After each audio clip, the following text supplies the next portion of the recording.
Marvel has a writing problem. If this wasn't already obvious based on the very similar thumbnail and word choice of the title, I'm trying to continue the narrative Troy has set up in his video, an unofficial sequel of sorts to his video. If you have no idea what I'm talking about or are yet to see the video, I'll leave it in the link in the description below. It's an amazing video that highlights the VFX issues surrounding Marvel. Everything from the shoddy use of the volume to the fact that the VFX artists aren't unionized. Did you know that? I didn't. Seriously, it's a great video and an even better channel. Watch that video before you watch this one. I'll still be here when you get back. Now with that being said, I believe Marvel have a glaring problem. Something so foundational it loses the audience before the movie has begun. It's the writing. Like, come on, was that not already obvious? It's in the title. I believe the writing phase of a movie is just as important, if not the most important stage of development. What is spectacle if it's empty, if it's not earned? What is direction if it's not guided by the actions created on paper? The screenplay is instrumental in developing a great movie. I think most problems with Marvel's movies can be traced back to the screenplay. Having a half-baked, ever-changing script is like trying to build a castle on sand. And Marvel's slowly declining quality in their screenplays is just as disheartening as their lazy use of the volume technology in the recent Thor. However, this wasn't always the case. In 2008, Marvel struck gold with Iron Man. Throw a little hot rod red in there. It was then followed up by a series of movies culminating in the Avengers, but you guys already know all this. Well, what's my point? I think the MCU is without direction, without a goal. Phase 1 was right. It built to something, and the clues, the trail was obvious enough that it was leading towards the Avengers. We had a clear goal. After that we had sequels, hit or miss, but again it was building towards something clear. As for Phase 3, that was the conclusion, at least for a lot of people, a jumping off point after Endgame. We started this journey with Tony, and for most, it felt right to end it there too.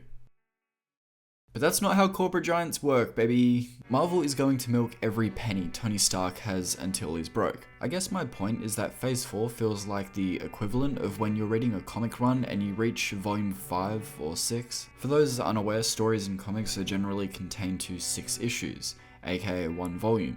A writer-artist duo generally will work on a book for 1 or 2 volumes before moving on to something else.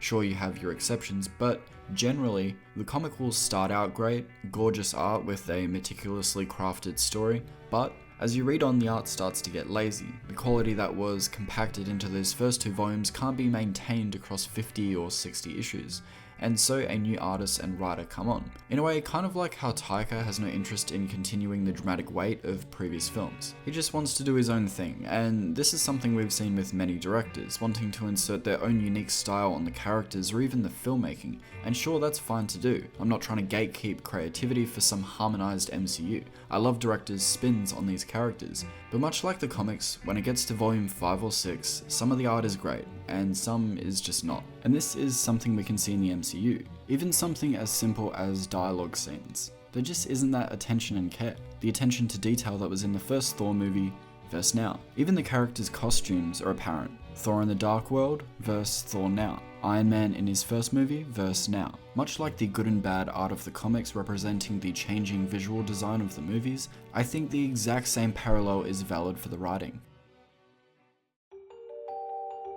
This might just be me, feel free to leave all the hate you want below, but I feel like I can't be the only one that believes Marvel's stories don't feel like stories anymore. Actual journeys for real characters. They feel like a first act and a third act, with some action to fill the runtime. This is the feeling I got from Thor Love and Thunder, Eternals, and Multiverse of Madness. Why do their second acts feel so blasé? Where are the strong character beats and exploration of themes? Where is the use of structured conventions like midpoints and choices and crisis for our characters? It just feels like Marvel were interested in telling stories about heroes just having a good old laugh, with them neglecting themes and growth for our characters. But Mitch, you say, Eternals was commenting on humanity and free will. Thor was making a statement about choice, choosing love and to fight when you can, and Multiverse of Madness told a deeply personal tale for Strange about his ego. Well, no. Eternals disguised a simple plot under a convoluted narrative, never allowing for our characters to have existential conversations about the weight of their influence. It's mentioned, but mentioning a theme isn't the same as exploring one. Same goes for Thor. It presents these ideas, but it's buried under all the slapstick, not giving the much needed time to address these heavy ideas. Jane's cancer or Gor's killing of the gods. Just to run that point home, we don't actually see Gor kill too many gods. He's called the God Butcher, for Christ's sake. As for Multiverse of Madness, it does the exact same thing. Every time it attempts to comment on Strange's ego, it pulls focus away from Strange to Chavez or Wanda. It's either a case of there being no focus or focus being in the wrong direction. Focus on not sincerity and drama, but gags. It's honestly just disheartening to see Marvel's pre-made, pre-tested formula work so well for the masses, and that they eat it up. It's removed the edges from the stories. They feel safe. Just because Gertrude over here can't stomach a movie that'll make you think for once, now every hero has been turned into a quip machine, all telling the same type of jokes, with the same comedic timing, saying the same things, making jokes in the face of adversity and undercutting the tension, all in service of making the heroes relatable. Here's the thing though, I'd argue there's more than one way to make a character relatable without them resorting to a default quipster. I'd also say these characters thrive, come alive when their personalities remain consistent. Vision pops from the sea of relatable funny men because he provides a consistent philosophical outlook to their problems. A straight man for another hero's quips. This should have been the same for Jane in Love and Thunder, the straight man to Thor's swashbuckling heroics. Contrast, not two of the same. So I'm supposed to do like this whole bit about how I'm hijacking the channel and stuff like that. I don't know how to make that work without feeling like I'm the nostalgia critic. So hi everybody, my name is Troy. I have a YouTube channel called Troyoboyo17 where I talk movies, comics, and pitch my ideas for different comic book movies. Hey, wait a second. The thing that I've noticed lately with Marvel stories has been the over-reliance on their formula. And no, I'm not talking formula as in basic narrative structure or even standard superhero tropes, but formula as in so many scenes in MCU movies nowadays are practically identical. With very few exceptions, pretty much every new Marvel movie opens by introducing us to the villain and their origin, and then cutting to the super long Marvel logo before we get to meet our heroes. You've got Gore, Vulture, Killmonger, Mysterio, and tons more. I understand why it's done to set up the conflict from the start to keep the suspense up even during the first act, but it's a super common thing across these movies that's not really helping the criticism that a lot of them are feeling too samey. To add on top of that, within phase 4, every single notable Marvel villain is redeemed at the end of the film, or at the very least they see the error of their ways and sacrifice themselves willingly. Taskmaster, Wenwu, all the guys from No Way Home, Wanda to an extent, even Gore the God Butcher was redeemed at the end. Gore the God Butcher? You don't redeem that guy! He's the God Butcher! I'm not saying that villains can never be redeemed or change their ways. In fact, I think it's pretty cool that we're seeing it so often. Superheroes are supposed to be inspirational beacons of hope that make everyone around them better people. And every once in a while it's great to see that for a villain too. But if these movies don't put in more work to subvert their own tropes and formulas, audiences are going to get really tired of them and superhero fatigue is going to set in faster than we might think. Anyway, that's all I've got. Back to SuperFrame. Do like a little fun little transition. Do a transition. Who do you think I am? I don't got time for transitions. Anyways, thanks man, very well said. If you guys haven't checked out Troy's channel, I'll leave it as the first link in the description below. To be fair though, you made a lot of great points, and I think a lot of these criticisms can start with the writing. My question is, when did we just give up? When did we just say, fuck it? Oh, fuck it, just treat me like a farmyard animal. Really? Give me it in a bucket. In fact, just strap it to my fucking head, and I'll just... When did we forget that stories need to be placed in some kind of reality? That they should be shot like films, not comedy skits? When did we just give up on things like creating catharsis, satisfying movie moments that are earned through putting our character through the ringer?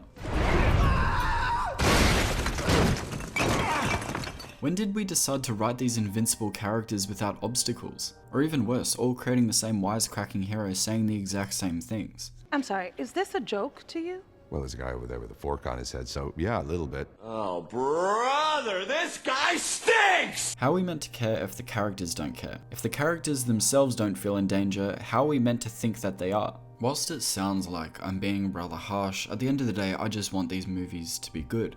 Scratch that, great. It's why I'll always champion making these movies better, to not fall into being complacent like we're on the 5th volume of a declining comic book run. In Troy's video, he talked about the Marvel pipeline and its crushing effects on the VFX artists who make these movies come to life. I'd argue this pipeline effect, the high turnover of content, can be translated to screenplays too. It takes time to revise a story or layer a script with character objectives and engaging subversions, where characters are allowed to be fleshed out, becoming more than just a plot device. What I'm trying to say is that the rate at which these movies are being churned out, characters have become simplistic, face value. Here's the quipping male lead or the stoic badass female. Where did the nuance go? Multifaceted characters that have a complex worldview or motivations. In other words, just wasted potential. The fact that the main cast of Thor treat the kidnapped children almost as an afterthought and an opportunity to suit up and kick ass could have been a really interesting plot point. Gore pointing out that even though Thor came to rescue the children, it wasn't because he genuinely cared about them, it's because it gave him something to fight. Maybe pointing out that even the most virtuous of gods are completely hypocritical, selfish, and unworthy. This sort of layering of a script comes with time revising it, but pumping out content doesn't allow us to do things like that. To bring up interesting ideas and make these characters more interesting than they seem on the surface. I feel like superhero movies today don't represent complex or even likable characters. Captain Marvel is a great example of this. The filmmakers are so afraid to show a woman with faults, things to improve on, flaws, because it'd go against their women are strong messaging. But the problem with her having no fears or desire is that there's no journey for her here.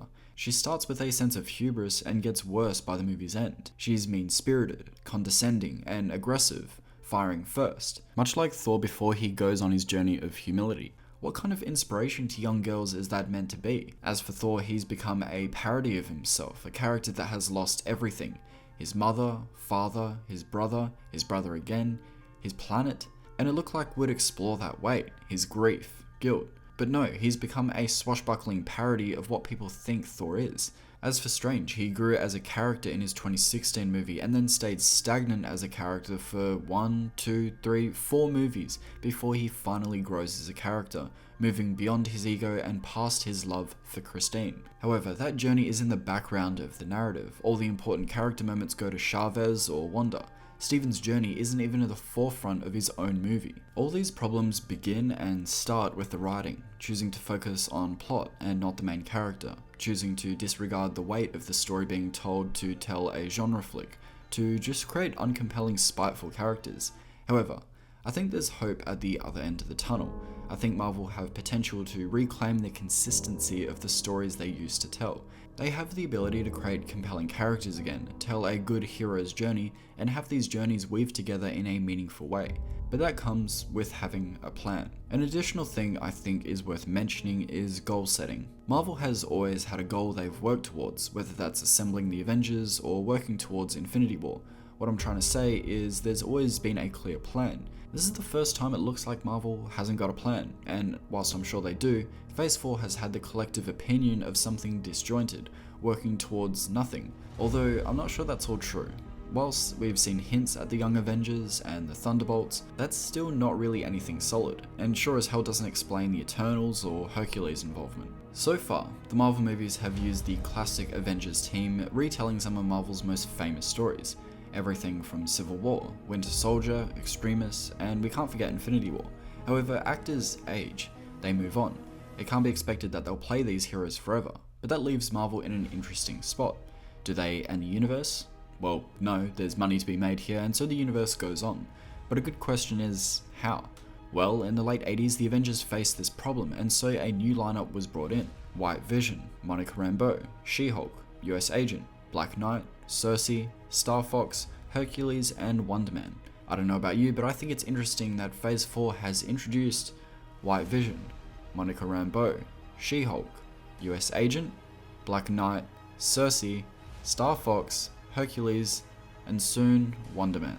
However, the promise of a new Avengers team and Phase 4 being a transitional setup phase is not an excuse for undercooked stories, shoddy VFX, and lack of clarity in the plan they're attempting to achieve. To me, it's obvious what Marvel are doing, setting up a new team to face a new host of villains like Kang or work towards events like Secret Wars. But all of this work, all of this setup means nothing if we prioritize quantity over quality, if we don't hold Marvel accountable for half-assing a story, half-assing a character.